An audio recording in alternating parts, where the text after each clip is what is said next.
Michael, turn 3. Big wreck. Brian Kozlowski, David Rudeman, Michael Waltrip, Matt Kenseth, Big and wreck. half the field. I see about 3 of the Hendrick cars there that's involved. Mark Martin is there. I see him. There's a Biffle. Jimmie Johnson's laying over there. There's a 24 car. Looks pretty bad. Ryan Vickers limping around. And Mark Martin is part of it. Greg Biffle got a piece of it.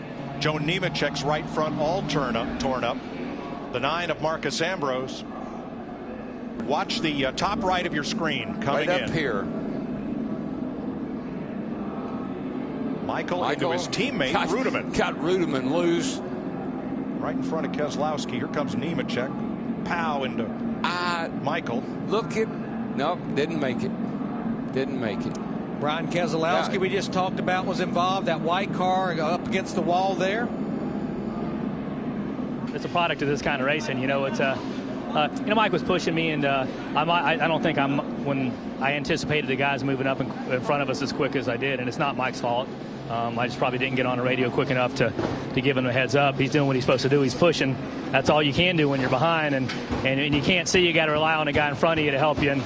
And I was probably a little slow on the draw there, giving him the heads up what was going on in front of us, and here we are.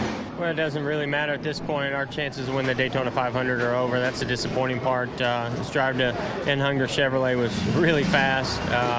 Got hooked up with Trevor Bayne again. Had some help from Casey Kane there at the beginning, so we were having a lot of fun.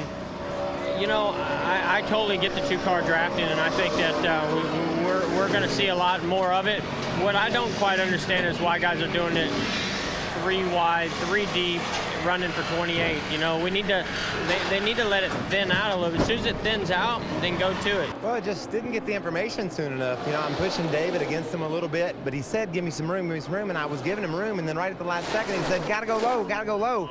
And then all of a sudden, you know, we're sideways. So same thing with Kyle. He decided at the last second, he said, I'm going up the middle.